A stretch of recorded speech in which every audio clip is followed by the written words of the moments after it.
All right, welcome to the Go Find Nervous Show, the show where we talk about challenges that made us nervous, how we progressed over them, and then led to massive success in whatever the obstacle was. I like to jump right into things, so I'm going to get right into the first question with my guest today. RJ, when is the first time you sat in the booth and knew that you wanted to do sports talk radio? Oh, gosh. I mean, growing up, I did all this team sports, right? So in high school sports, I did a little public address announcing for our basketball team. And really, that kind of set me down the road of broadcasting and whatnot. And then, of course, I went and got my journalism degree after college, did some work with some sports radio stations. And I was like, this is what I want to do. I don't want to be covering bank robberies and bodies and all that. And so it was kind of a long process, but eventually I knew that's where I wanted to be. Okay. We're going to get more into that in just a second. But first, for the people listening, let me introduce our guest today. So I met this guest probably 15 years ago. I think at the poker table is where we met. I can't exactly remember. I think probably so. A poker table. This is a guy that has a natural talent for his genre. I really believe in this guy and his talent. He's putting the wheels in motion on what I think is going to be a great career and is going to have a ton of impact in the sports world as he continues. His show is 15 shows deep, I believe, his very own sports talk platform, the Deupree Show. So ladies and gentlemen, happy to welcome my guest today, RJ Deupree, to the show. Welcome to the show once again. Yeah, thank you, Jake. Thanks for having me. And special thanks to you, by the way. And whether it be Go Find Nervous or Gifts from Nicholas or whatever, you keep up the good work too. I know you're motivating a lot of people out there. Man, I appreciate that. I really do. I really do. So you first sat in, let's go back to what you said before. You first did some public address, some PA work in high school. Yeah, some PA work. Yeah, like at the line, 2 shots, Jake Bowling. Yeah, stuff like that. Okay, this was on the radio. Well, that was actually like public address, like the voice in the arena. Okay. Okay. Yeah, the voice in the arena for basketball. And of course, I did some baseball as well, now batting, right fielder number 5, Jake Bowling, stuff like that. Wow. Okay. That guy. So originally, that's what kind of got me set down this path. So were you nervous the first time you sat in, or when you sat in, did you just feel the groove and you're like, wait a second, this is my home. This is where I'm supposed to be. I can rip in this spot right here. This is my comfort bubble. How was it for you? Yeah, a little bit of both. I wore a fancy little hat. I tried to look as cool as I could be, but when it came down to it, I was like a 16-year-old kid rocking this mic in front of an arena with 5,000 people in it or whatever. So I had to sound pretty good. And then one time, of course, they put me. They said the public address announcer for the television introduction. So that was pretty wild. So I was sweating a little bit, when I first popped that mic. But I had sang a little bit like in junior high. And by golly, I learned when I was singing that when the mic was on, it wasn't time to be shy. You got to let it rip, And so I put all that together. When the mic was on, let it fly, baby. Let it fly. That's interesting. That's interesting. Now, and so you take that skill. So this is natural talent. And for everybody listening, by the way, for the things I'm good at, one thing I'm terrible at is singing. I was actually in choir. You speak about singing. I was in choir 7th grade, and the choir teacher stopped the class. No joke. We're all singing. Like 40 kids on this thing. And the teacher says, have you thought about trying something else? And I was like, oh, I'm definitely not. I'm definitely not a singer. No shame in that. As an adult, I don't know anything about music. I was good at it in junior high. I can still go karaoke a little bit. That's about it. Yeah. Yeah. So you take this, move it along here. So you take this talent, you have a journalism degree. I know that you're not really into the journalism under that per se, but what did that do for you to help like structure what we're going to talk about in a minute is how you got into like sports talk, but what did that do, or how did that help you? Yeah, really. I have a broadcasting and communications degree with a journalism specialty, and really journalism and broadcasting, it's kind of a unique field in that degree doesn't help you a whole lot. I mean, you've really got to pave your way to get anything going. And I've worked in that field where I was making $200 a week or whatever with my degree. And I was like, this isn't going to work, Right. So now here we are 15 years later. I've been in and out of the business, worked in casinos and whatnot. And you know what? I was like, I'll just do it myself for free. I'm going to do it myself. I'm going to start my own platform and see if this thing takes off. And we're still in phase 1, still working the kinks out, not quite ready to totally launch just yet. But it's about ready for marketing, and we'll see if we can get her going.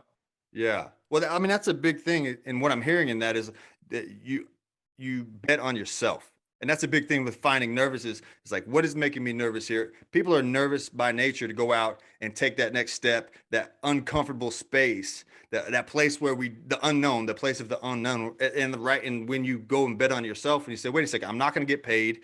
I'm going to do something else while I'm doing this thing that I love, that I know I'm good at. I'm going to bet on myself. Like it takes us to a completely new level. What kind of breakthroughs, like how do you, here's what I always like to say, or like to ask, how do you feel after you're done? Do you feel like a energized, complete, like the person you're supposed to be? Or do you feel like it's like a grind?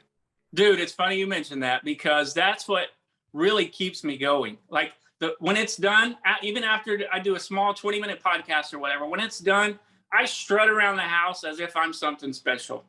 Man, it's great. It really does make me feel like, hey, that's what you're supposed to be doing, man. And now go get your clothes on and go to work. Yeah. Yeah. But no, it's really cool. It's funny you mentioned that because it's absolutely right. And you talk about trusting in yourself. Just last week, our Heisman winner, Bryce Young, the quarterback for Alabama, he said, he was kind of small and undersized, but he was this big recruit. And some people, thought he was too small to do what he was going to do. And he said, I want to prove it to myself that I can do this and be the best me I can be. And it's pretty special when somebody like that shares that with his platform. Yeah, that just hit me just hearing you say that. He's like, I got to prove it to myself. And I think there's a lot of people out there, a lot of people listening that have something that they're thinking about right now. They're like, what do I need to prove to myself? Right. What steps do I need to take? How do I need to make that leap and bet on myself? And so I appreciate you sharing that. Now, what is a sport? Now, do you cover all kinds of sports, or what sports do you like to talk about on your show? Yeah, we like to talk about all the sports pretty much. I was a baseball player in college, so I'm more familiar with that. But the listening audience doesn't really go for baseball that much. I mean, they will a little bit in my friends and family and whatnot, but a lot of it's just the pink elephant in the room, kind of like sports talk. If you were to turn on your local sports talk radio station, a lot of that stuff. And around here, I live around the Red River area in Oklahoma and Texas. It's a lot of Big 12 football, Oklahoma Sooner football, Texas Longhorn football, Dallas Mavericks, Oklahoma City Thunder, stuff like that. Yeah. So really, just whatever I can make marketable for my listeners, I'm ready to fire it off. Mm-hmm. So you pretty much will talk about anything. You just like to talk sports. Right. Yeah, absolutely right. And mostly here lately, the pink elephant in the room has been the Oklahoma Sooners all the time, all over the news, and the Big 12 championship between Oklahoma State and Baylor. That's been the big news around here. So it's a lot of that talk. Okay. Now let's go back to, you said you played baseball. Now you play college baseball, right? Sure. Yeah. Yeah. So when did you get involved in sports? Oh gosh, I was an incredible team athlete as a kid, right? Okay. So I kind of grew up a little bit less than fortunate. And one thing my mom always wanted for her kids is like, hey, I'm going to keep y'all busy. If you want to play sports, I'm going to bust my tail and make sure my kids play sports. Mm-hmm. So I was playing football, baseball, basketball, soccer from ages 4 through college. So I mean, it was all I knew as a youngster. So whatever. Yeah. I always think that sports is a great platform to share, like, teach life skills for us. Oh, it teaches like work ethic, discipline, habits, all those, teamwork. What kind of those attributes have you taken from sports and now know that you have to apply to your show, or that you need to apply to your show, or how's that crossed over with your skill set? Just one thing is just the drive for success itself. I mean, you've got to stay with it. You've got to want to achieve some goals, whether it be for yourself or someone else or whatever. You've got to find a way to motivate yourself. Mm-hmm. And so that's one big thing. And, you can train your mind to be as awesome as you want it to be. And coaches help you do that along the way, right? Mm-hmm. I mean, some athletes, they train their mind to be kind of meh. And so other athletes train their mind to be Tom Brady, Yeah. So there's a big difference there. There's a wide range. We all seek this imperfect perfection, right? Even as an athlete or as a person, we're just seeking a perfection that really may not exist, but by golly, we're still going for it.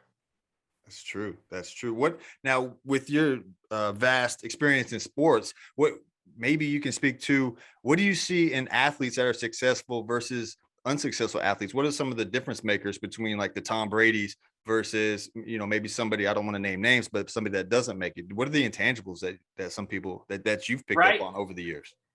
Well, really, I think the number one goal is just believing in yourself no matter what. Like we talked about so far throughout. Mm-hmm. I mean, the moment you stop thinking, I belong, you don't belong. Mm. You know what I mean? Mm. And I think I felt that a little bit through my baseball career. I always felt like I belonged. It didn't matter where I was. And I was a little undersized. All these dudes are giants, but I always felt like I belonged. And then I got to the Frontier League, which was beyond college, the most peon professional league you can play in. Yeah. And I looked around and I was like, man, I was intimidated. You know, I was like, man, these dudes are big and all that, when really they weren't that much better than the stuff I'd been playing. But in my mind, I'd been intimidated. And by golly, lo and behold, that was the highest level of baseball I ever achieved. And I think about that sometimes and I'm like, when you stop believing, you're done. And Tom Brady, who knows when he's going to stop believing? That guy's still cranking. Yeah.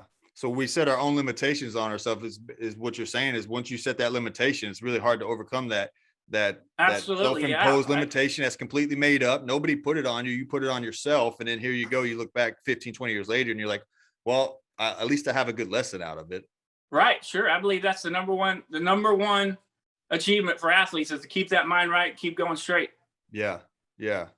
Man, that's fantastic. What kind of obstacles in doing a show specifically? I know there's a lot of people out there that probably want to do a show. It's a popular thing, maybe whether it be sports talk or some other kind of show. They get bogged down in the excuses and they get bogged down in technicalities, and sometimes they don't just do it. What are some of the things that are challenges that you've faced and you've had to power through and overcome? I know there's got to be a lot. Sure. Yeah. The one you mentioned is an incredible monster, just being bogged down, trying to get work together, all this and that, and not having a schedule. I've got to get more organized as far as getting a schedule. You know, so far in phase one, we've been pretty lax about not necessarily having a schedule, not necessarily having some outlines. So we got to tighten up a lot of that stuff and make sure we get it out there. You know, when you get lazy and start dropping the ball on some of that stuff, you get busy with your excuses, you get busy with work. That's definitely the number one monster, especially when you're doing it for free and trying to do it on your own. But that goes back to just being an excuse. Train your mind right, get it going, you know? That's powerful stuff, man. And as far as the technicalities and stuff go, the logistics of it, you can get it done. It's not difficult to fire up some apps, put a podcast together and go. Yeah, YouTube, some of that, or, go search something. Oh, sure. Yeah, there's things everywhere. You can get it done. Yeah. I have a little saying. I have to give myself 5 minutes. If it sucks, I'll give myself 5 minutes. I'll cuss. I'll say all the words that need to come off the top of my head. Right. And I'm like, cuss for 5 minutes and then go back to work. I'm with you. I've had a couple of those. You know what I mean? Like, yeah, absolutely. Ever seen me play on a computer? I'm not very techie. I mean, I've had neighbors in the past. They probably think I'm crazy because I'm like, what? And, I give myself 5 minutes and then it's like, all right, let's get back to work now. Well, one idea that has helped me a lot, I made up a producer, like literally made him up. I have a fictional character in the podcast. So like if I screw up the music or whatever, I just blame him. Or if like the music's not playing, I blame him and it gives me a couple of seconds to work on it. So the fake character has helped me out tremendously. That's a brilliant idea. Yeah, I called him DJ. But he recently just left me. He overnight he up and went to California just like Lincoln Riley did. So I don't understand. I got to get a new guy. He took off. He wanted some more money, some more sunshine. Yeah. Wanted some sunshine. Half his money's going to go to taxes now. We're like, okay, DJ, whatever. Go to California if you want, man. Take off and go, man. How do you think that? What made you come up with that? There's a lot of people that have characters. For people listening, Kobe had the Black Mamba. People have to go to these alter ego states, right? Or figure out a way. And that goes to the point of like, do whatever it takes to find whatever you have to do. If you have to make up a character, you're not the first person that's done that. I've heard that other people do that, right? What inspired you to be like, wait a second, or why did you feel the need to, let's do that. Let's make up this character. What's crazy about that character, it was absolutely spontaneous. I had an issue, like in the very first episode, I'm sitting there stuttering and sweating and having issues, and I couldn't get the music to play, or it drowned me out or something. And I was like, DJ, what are you doing over there, man? You're killing me. And then I just rolled with it. I was like, I could use DJ. Yeah. So I just kept him along for the ride. Yeah, it's DJ's fault. Yeah. Yeah. So DJ. And And if you ever listen to sports radio, they pick on the producers a lot, you know, because that's usually the younger guy fresh out of college or whatever. And so it makes for a show. It makes for a character when they can pick on each other and do some of that stuff. And that's hard for me to do by myself. Mm-hmm. So I got someone to pick on. Well, I like, we got about a minute and a half here, but I like what you said just a second ago. You said the first episode, I picked up on this. You said the first episode, for the people listening, you were stuttering a few times. You caught yourself, like, it happens anytime we start anything, no matter how much talent we have. There's going to be those moments where we're like unsure, or we just have that expectation on ourselves that's going to cause that. But you've powered through it. You're on 15 episodes now. I'm sure it runs off a lot more smooth. You just hop in the booth, you hop in your spot, and you just start going. And I love how you said that there. So with a minute left, let me ask this. What advice would you give somebody? One last piece of advice, maybe your 16-year-old self. What kind of advice would you give your 16-year-old self about pursuing this passion of yours? Man, stay motivated. Stay motivated and keep your mind right, because 20 years later, when you lose that motivation, it's very difficult to find it back. Yeah. You know, you got to start reading books from Jake Bolig. You got to go find Nervous. You got to motivate yourself. And when you had it right the first time, you know, just stay motivated, stay on the right path, keep it natural to do what you need to do. Man, I appreciate that. Where can people follow your show? Where can people go to get your show? Sure. We're on most any podcast platform. It's The Dupe Show. That's DOOP. Of course, Dupe is my nickname throughout my baseball career or whatever with RJ Deupree. And you can follow me at Twitter at 405 Dupe, DOOP, and Instagram at 405 Dupe. That's where we keep our sports talk characters rocking, on Twitter and Instagram. Man, I appreciate it. Thanks for being on the show today. I know you guys, Dupe. Man, I'm excited for what you have going, what you're going to do. And I'm going to be a big fan the whole way and support you the whole way, man. Anything I can do to help, please don't hesitate to reach out. Thanks for being on the show. And for everybody listening, I appreciate you being here too. Hey, likewise, Jake. You keep it rocking too. Thanks for having me. All right. Take care, man. See ya. Hey, one last thing. Thank you so much for watching this episode. I hope you enjoyed it as much as I always enjoy interviewing all these cool people. I hope to have you as a guest one day too. What I put together is a class called masteringnervous.com. If you want to check it out, cool. If not, cool too. But what it is something that can speed up the time. It took me 20 years to figure it out, and this is an hour and a half. So if you want to check it out, masteringnervous.com is the place that you can go. Other than that, make sure to follow us on social media at Go Find Nervous, and then hit me up too at Jake Bolig. Thanks for watching the show. I appreciate you. I sincerely do. Go Find Nervous.